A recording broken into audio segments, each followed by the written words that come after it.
Intel reported first-quarter earnings on Thursday that beat Wall Street expectations for earnings per share, but came up light in sales. Intel gave a weak forecast for the current quarter. The stock fell 8% in extended trading.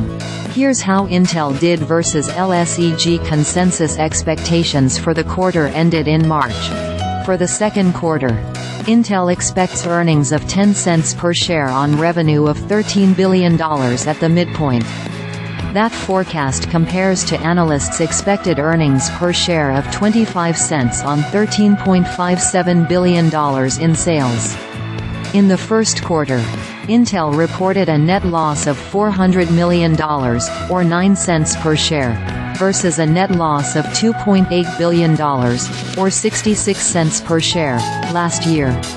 Revenue was $12.7 billion versus $11.7 billion a year ago, a 9% year-over-year increase.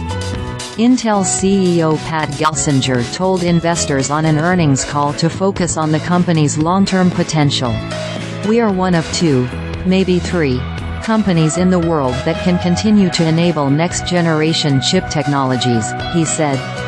The quarterly earnings report was the first since the company revealed that it had made its chip manufacturing business, called Intel Foundry, a separate line item with its own costs and sales.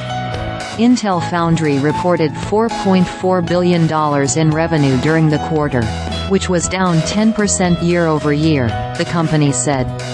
The unit reported a $2.5 billion operating loss during the March quarter.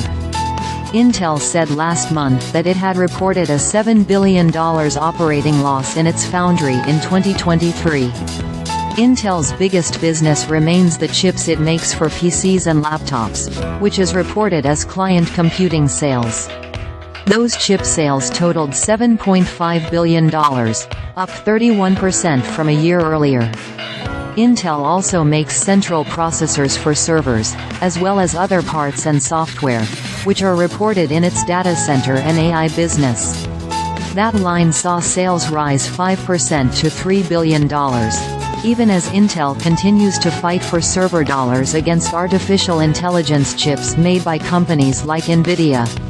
Earlier this month, Intel said that it would release a new AI processor for servers called Gaudi 3, intended to compete against Nvidia's popular graphics processing units, although it won't ship until later this year.